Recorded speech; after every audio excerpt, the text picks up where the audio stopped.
নমস্কার বন্ধুরা, এই মুহূর্তে চলে এসেছি এন্টালিতে। আছি এন্টালি বঙ্গীয় সমাজ দুর্গোৎসব কমিটিতে। ওনাদের যে পূজা মণ্ডপ আছে আফ্রিকান উগান্ডা ট্রাইব্যুনালদের নিয়ে, ওনাদের এই পূজা মণ্ডপটা পুরোটাই সেজে উঠছে। তো আমি প্রবেশ করে গেছি ওনাদের পূজা মণ্ডপে এবং ওনাদের যে পূজা মণ্ডপটা আছে পুরোটাই তোমাদের ঘুরিয়ে দেখাবো। তো চলো বেশি দেরি করব না, মণ্ডপের ভেতরে প্রবেশ করি এবং তোমাদের এই পূজা মণ্ডপটা ঘুরিয়ে দেখাই।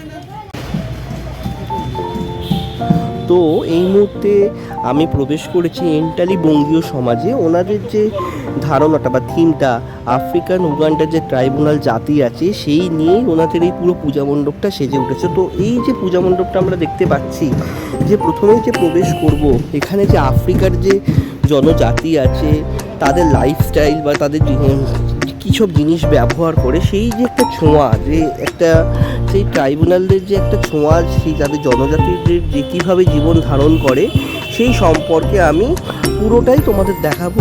তো এগিয়ে যাব। প্রথমেই দেখতে পাচ্ছি আফ্রিকান জনজাতিদের একটা এখানে অলরেডি মূর্তি বানানো হয়েছে এবং এই দিকটাতেও দেখতে পাচ্ছি অলরেডি কিছু শিল্পী কিছু কাজ করছে এবং ধীরে ধীরে যে পূজা মণ্ডপটাও আছে সেখানেও দেখতে পাচ্ছি এরকম যে ছোঁয়া, সেটাও তোমাদের এখানে আমি একবার দেখিয়ে দেবো যে কীরকমভাবে যে পুরো পুজো মণ্ডপটা আছে সেজে উঠছে। এবং দেখো আর্ট ফর্মগুলো কিন্তু খুবই সুন্দরভাবে এখানে ফুটে উঠছে।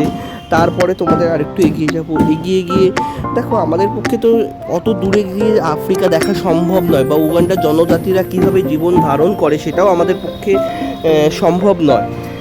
সেক্ষেত্রে তোমাদের অনুরোধ করব তোমরা একবার আসো এই পূজা মণ্ডপটায়। আসলে যে আফ্রিকান যে মানুষেরা বা যে ট্রাইব্যুনাল যে উগান্ডারা কীভাবে জীবন ধারণ করে, তাদের কী সব রিচুয়ালস আছে, সেগুলো তোমরা এখানটায় সম্পূর্ণভাবে দেখতে পাবে এবং আশা করি তোমাদের সেটা ভালো লাগবে।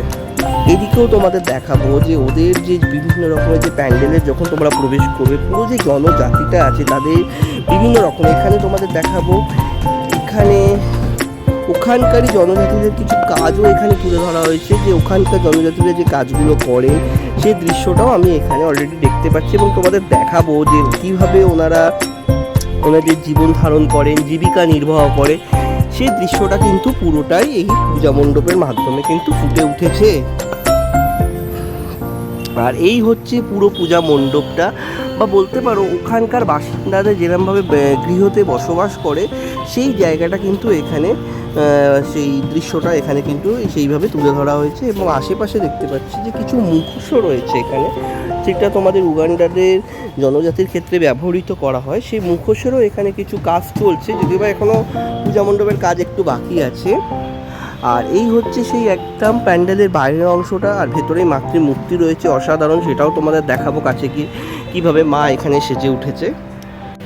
তো এই মুহূর্তে তোমরা দেখতে পাচ্ছ এন্টালি বঙ্গীয় সমাজের যে মাতৃমূর্তি আছে সেই মাতৃমূর্তিটাকে দেখতে পাচ্ছ। এটা হচ্ছে আফ্রিকান উগান্ডার জনজাতি নিয়ে যেহেতু এই পূজা মণ্ডপটা সেজে উঠেছে, মাও ঠিক সেই রূপে এখানে কিন্তু অলরেডি সেজে উঠেছে।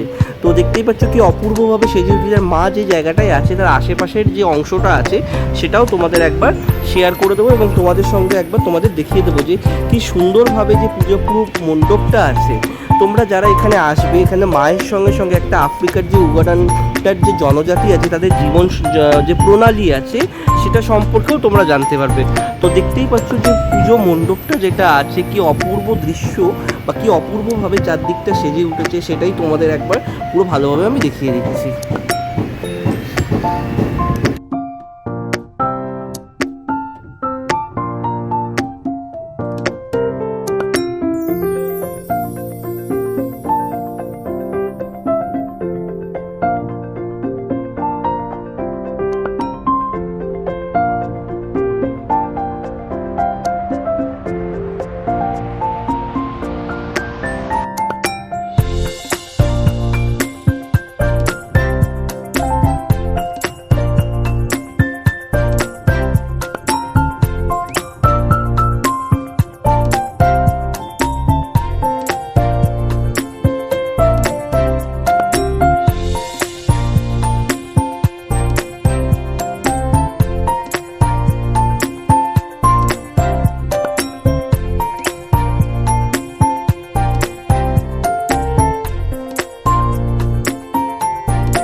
তো এই মুহূর্তে চলে এসেছি এন্টালি বঙ্গীয় সমাজে, আর যেখানকার শিল্পী হচ্ছে আমাদের মনীষীদা।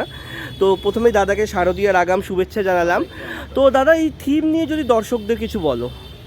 আমাদের এই বছরের থিম হচ্ছে আফ্রিকার উগান্ডা জনজাতি শিল্পকলা এবং তাদের ঐতিহ্যকে কেন্দ্র করে।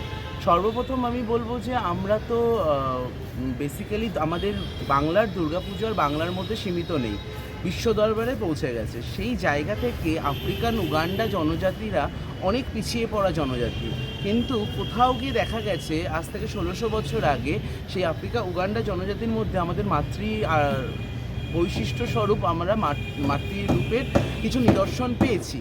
তো সেই পিছিয়ে পড়া জনজাতি কেন আমাদের এই সারা বিশ্বে যে আমাদের দুর্গাপুজোটা ছড়িয়ে গেছে তারা কেন বিরত থাকবে এই উৎসব থেকে?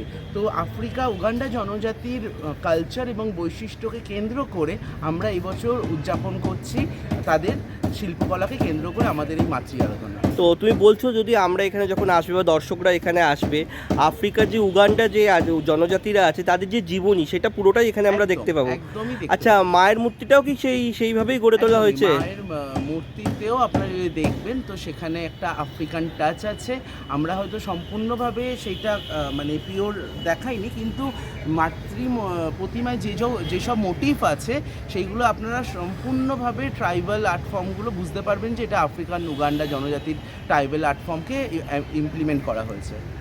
আর একটা কোশ্চেন করবো যে দর্শকদের জন্য কি বার্তা দিতে চাইছো? দর্শকদের কাছে একটাই আমার অনুরোধ, সেটা হচ্ছে যে এটা আমাদের প্রথম বছরের পুজো, আপনারা আসুন এবং আমার দৃঢ় বিশ্বাস আপনাদের মন এবং দৃষ্টি আকর্ষণ করবে। অনেক ধন্যবাদ দাদা। নমস্কার। তো বন্ধুরা, এতক্ষণ তোমাদের এন্টালি বঙ্গীয় সমাজের যে পূজা মণ্ডপটা আছে পুরোটাই ঘুরিয়ে দেখালাম। আশা করি তোমাদের ভালো লেগেছে।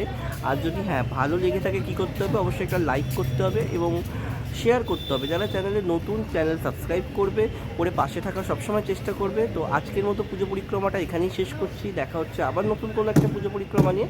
ততক্ষণ পর্যন্ত সবাই ভালো থেকো। টাটা।